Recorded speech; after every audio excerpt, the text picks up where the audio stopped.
abdominal stretch. This one's really great to activate our lymph system.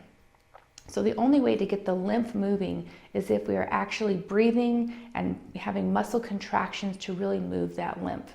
So in this one, you can go ahead and you can sit in a simple seated pose. You can also do this in a chair. So if you have a chair, you can sit in a chair. You can do this anytime during the day. We're going to take our arms out to the side.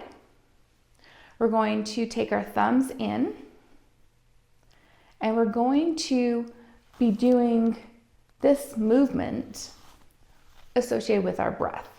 So as we go, we're going to go down with the right hand, left up. We're going to inhale, exhale, inhale.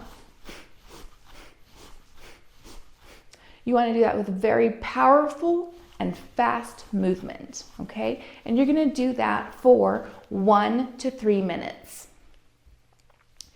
That takes a lot as far as building up strength in the arms and also with the breath system. So,